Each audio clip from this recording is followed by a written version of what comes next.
Is there anything else that's been on your mind this week? As I said, I know it's been a tough week with this being in the headlines, but is there anything else you want the Forbes audience to understand about Section 60 and your son and the other families that visit there? Yes, I would like to address the altercation for a second. I have been to my son's grave dozens and dozens of times. Mostly it's on Memorial Day, so it's very busy that day. Many times I'm there by myself, so it's much quieter. But there has never, ever been a day that there has been any hint of violence. The fact that anybody thought that that was okay appalls me. That is such a solemn, hallowed ground that that was somebody's first instinct, was to push back on somebody who was doing their job. And I'm just speechless about it.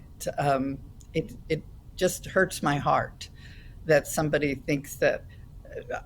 And in that point, they had a mission to accomplish, to get their film, their video, so that they could use it for other purposes. And it wasn't for the family. I'm sure the family got some of the pictures, and that was fine. But it was, as you said, it was for the use. So I just want people to know, if you haven't visited Section 60 and you're in DC, it is a different place. One of my Gold Star friends whose son is not buried there, I don't like Arlington. It's just there's too many dead people. And I said, but look at this place. It's so great.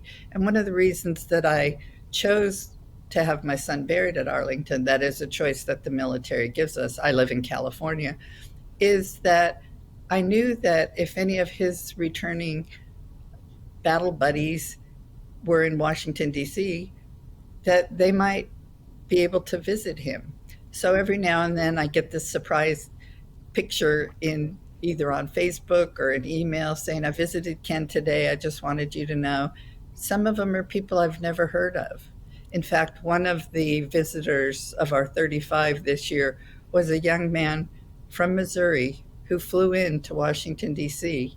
He knew my son for 6 weeks in Iraq.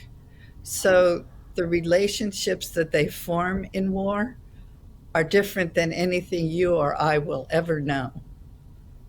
So go visit Section 60. Go find out where this travesty happened the other day.